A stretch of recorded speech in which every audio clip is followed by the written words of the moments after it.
Okay, so when I first started in business, I started off publishing about the stock market. That was something that I had some expertise in. I had studied. I spent a lot of time studying the stock market, but I didn't have any credentials. I didn't have any letters after my name. I wasn't a stockbroker. I wasn't a registered investment advisor. I didn't have any degrees in the stock market or anything. It was just something I had studied a lot about. And frankly, I was desperate to start a business. I'd learned about this whole idea of selling information, about selling information online.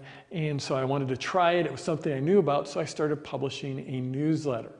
And truth be told, I didn't really have the wherewithal to sell something. I didn't know how to sell stuff. I didn't have the self-confidence to start selling something since I didn't have any letters after my name, anything like that. So I just started publishing a newsletter. And the very first newsletter I sent out to everyone, all my friends and family who had an email address. There were 19 email addresses on that for that first newsletter. Actually, one of those was my second email address. One was my wife's email address. So outside of my immediate family, 17 people got that newsletter. And then I gradually built that up from there. And it grew through word of mouth. And I kept on publishing this newsletter. And eventually I came out with paid versions of the newsletter. But I always kept that free version of the newsletter. And at that time, I had this friend, this acquaintance, and he was in that business, and he had been in that business of publishing stock market newsletters for a long time. In fact, his dad was in the business, and that's how he came into the business. And I remember him telling me that he couldn't figure out why I was publishing this free newsletter, because it was the best quality newsletter I could put out at the time. And it became pretty darn popular and actually grew through word of mouth. And he just thought it was insane. I was publishing this newsletter for free. He couldn't figure it out. He was charging $1,000 a month for his newsletter. And so, he's like, why would you do this? He had this long history of publishing. This was before the internet. It went way back, and then his dad's newsletter went back, and he couldn't figure it out. But a couple years later, he's like, yeah, I used to think you were crazy, but it was sort of like crazy like a fox, because he could see I had built up this big platform. I had built up this big list, and I did it.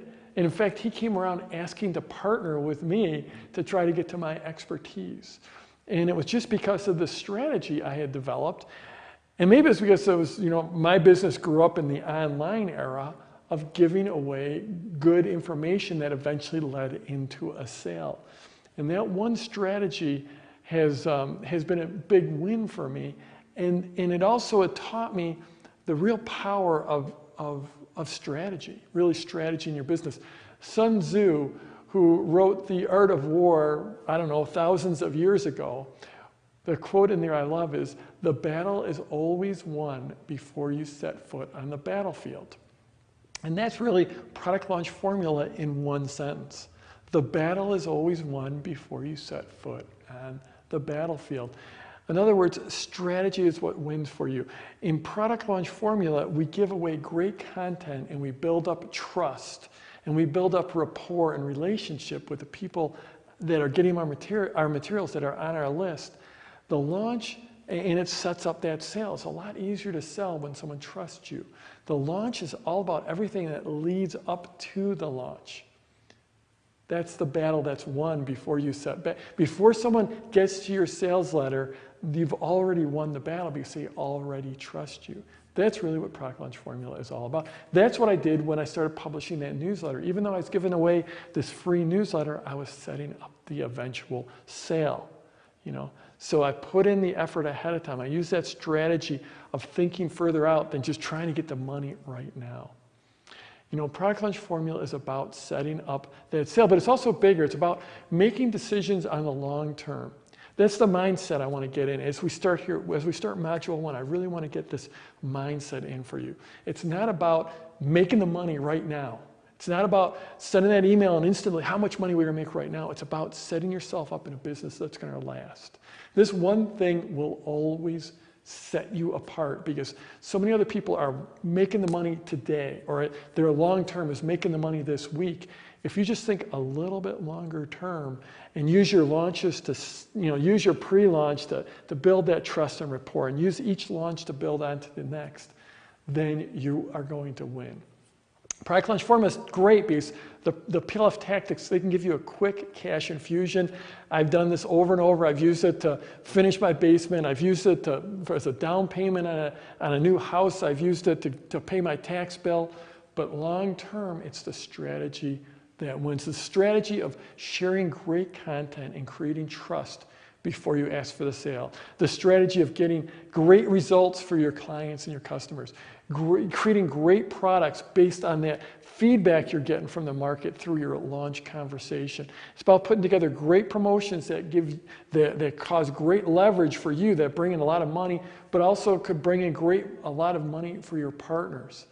Those strategies all create huge leverage going forward, and they continually win. And that leverage, it builds on top of each other. It's this big snowball rolling downhill where your launches get bigger and bigger and bigger.